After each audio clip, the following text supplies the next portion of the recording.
les cas, tout se finit bien, puisqu'après les perturbations et les retards, le Transilien, elle, a retrouvé ses horaires habituels. On vous quitte d'ailleurs avec ces images en gare de Vaucresson, avec une rame Z50 000 qui quitte la gare. Flash spécial, on nous signale à l'instant un phénomène incroyable, un phénomène exclusif. Notre reporter sur place nous a joint quelques images. Une Renault Twingo 1 dotée de ses 4 enjoliveurs aurait été aperçue dans une rue de Mayenne. Un phénomène incroyable qui divise les spécialistes, personne n'y croit. S'agit-il d'une rumeur? S'agit-il d'un fait? Pourtant, les spécialistes sont formels, une Renault Twingo 1 ne peut pas avoir ses 4 enjoliveurs. Qu'en est-il vraiment? Nous allons poser la question à quelques interlocuteurs privilégiés. Bon, on va s'arrêter là avec les fictions. Tout le monde sait qu'une Twingo avec ses 4 enjoliveurs, ça n'existe pas. Dans cette petite vidéo, je vais vous montrer comment retirer les enjoliveurs de roue de la Twingo de Solido, comme celle-ci. Parce qu'une Twingo avec tous ces enjoliveurs, ça n'existe pas. Ce n'est pas réel. Donc pour ça, on va utiliser un cobaye qui a encore tous ces enjoliveurs et qui donc, théoriquement, n'existe pas dans la vie réelle. Voici donc la Twingo 1 de Solido, qui existe en rouge et en vert. Un modèle que j'aime vraiment beaucoup. D'ailleurs, cette Twingo rouge, ça fait très longtemps qu'elle est dans le studio. Et pour retirer les enjoliveurs, ce coup-ci, je vais vous proposer de faire un petit jeu, ou plutôt une petite expérimentation qui va, je l'espère, ne pas détruire mon exemplaire. On va donc essayer de retirer les enjoliveurs à l'aide de 6 outils. Le premier outil, ce sont des tournevis, avec un tournevis plat et un tournevis cruciforme, assez fin. Deuxième outil qu'on va utiliser, ça va être tout simplement une pince à linge. Alors, pourquoi une pince à linge?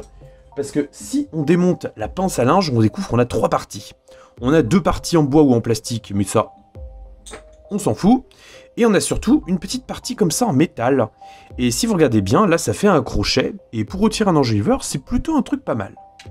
Troisième outil qu'on va utiliser, on va utiliser tout simplement une aiguille.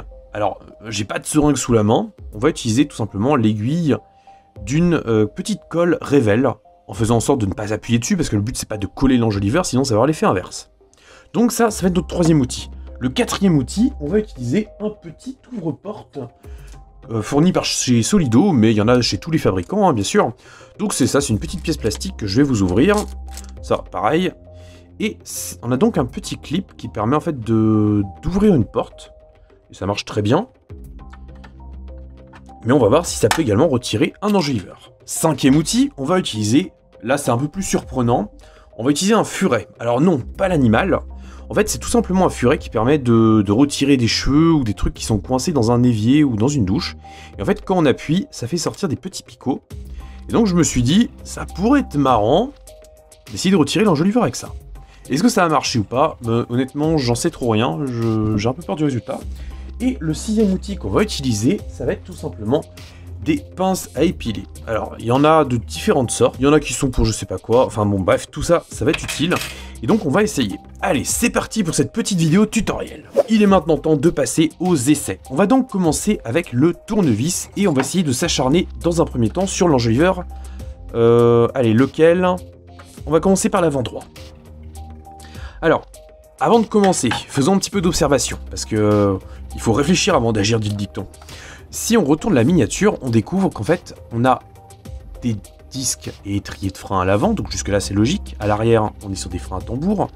On a également la jante tôle qui est peinte en noir, et on a l'enjoliveur qui est lui peint en plastique. On perçoit que l'enjoliveur est en relief, donc c'est-à-dire qu'on a une jante tôle en noir et un enjoliveur en plastique en gris. C'est-à-dire que on peut effectivement séparer les deux parties et que si on enlève l'enjoliveur, on aura une jante tôle normale. Comment je le sais? Bah tout simplement parce que j'ai déjà fait un exemple. Voilà, on a une belle jante en tôle. Donc on va maintenant pouvoir commencer notre essai avec ce tournevis. Alors, je vous cache pas que j'aurais peut-être aimé avoir un tournevis un peu plus fin, mais j'ai fait avec ce que j'avais sous la main. Je voulais pas prendre un outillage trop spécifique parce que sinon ça aurait été trop facile. Je me suis dit, on va essayer vraiment de le faire un peu à la bourrin, si ça marche pas, tant pis. Alors, je vois bien que là, j'ai pas de prise sur mon enjoliveur. Alors, est-ce que c'est parce qu'il est pas assez ressorti? Peut-être. Donc, honnêtement, le tournevis, c'est pas vraiment la meilleure astuce.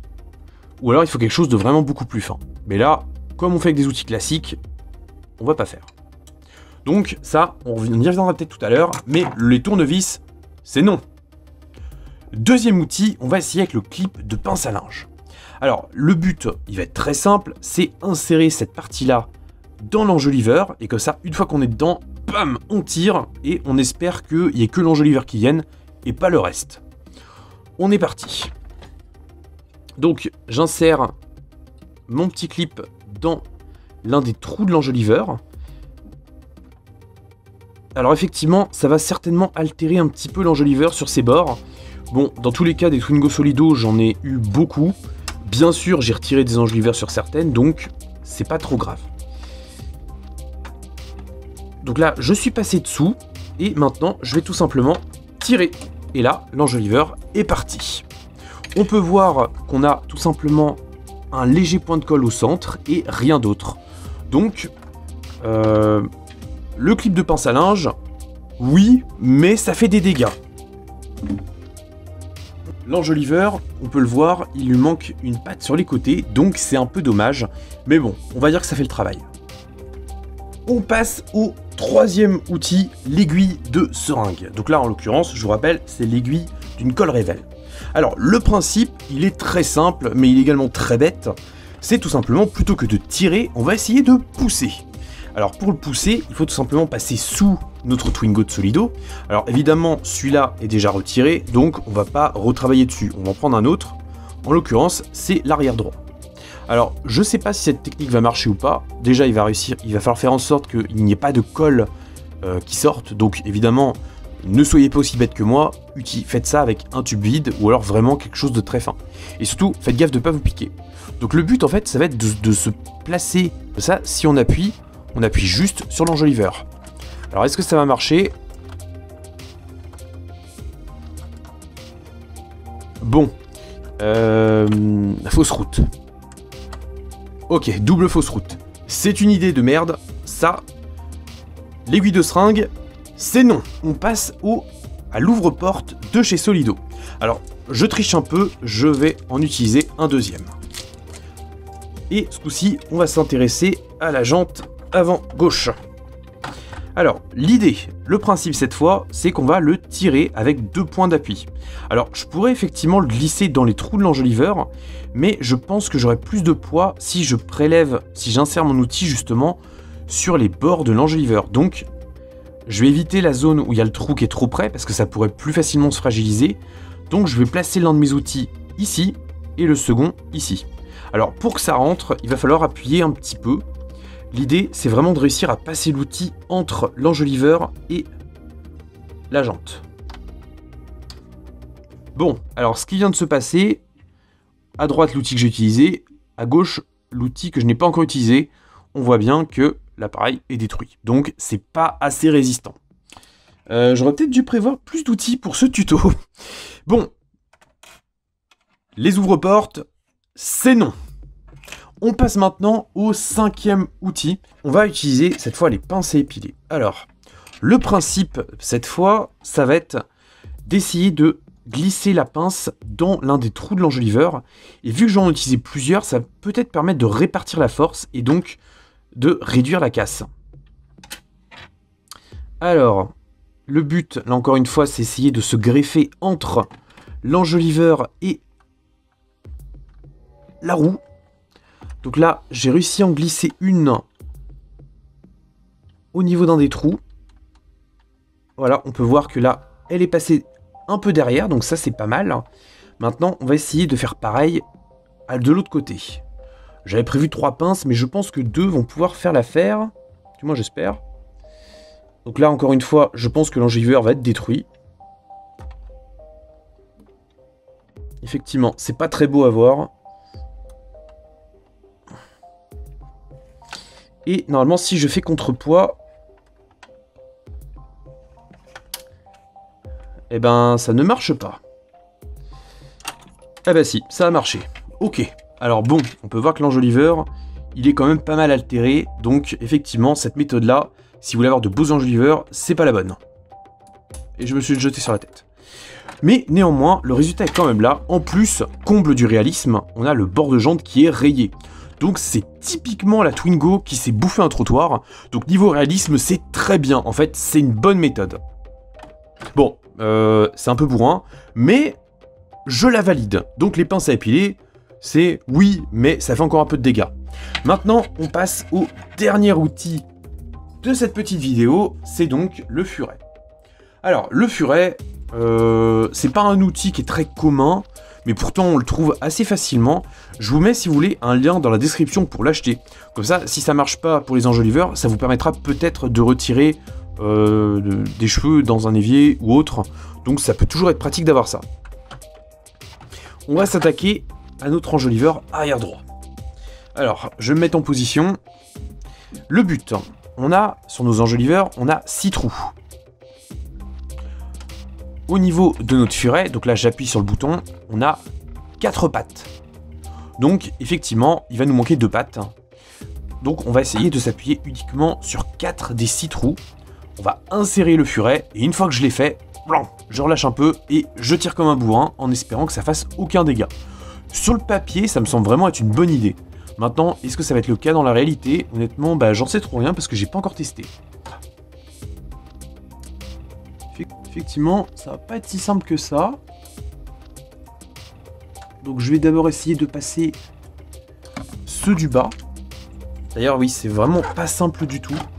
Je vais déplacer un peu la caméra, histoire d'être sur un plan qui soit plane. Voilà, je pense qu'on va même se décaler un peu. Voilà, là on est pas mal. Alors, comme je vous le disais, c'est pas un exercice qui est ultra simple.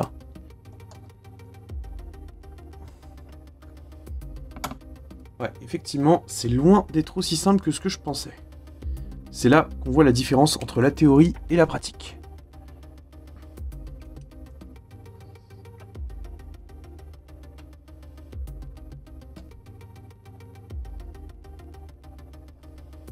Ah là là là, c'est loin d'être simple. Eh ben, preuve en est que c'est pas si mal en vrai. Comment je vais pouvoir conclure une telle vidéo? Alors déjà, on va essayer d'être clair.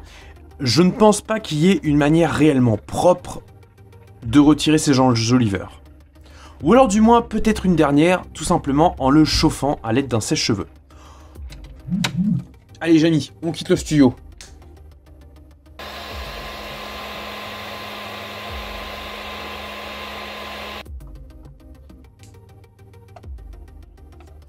Bon, ça c'est fait. Maintenant que c'est tout chaud, on va voir si l'enjoliveur part plus facilement. Donc je vais tout simplement mettre la pince à épiler sur le pourtour de l'enjoliveur et voir s'il se retire plus facilement.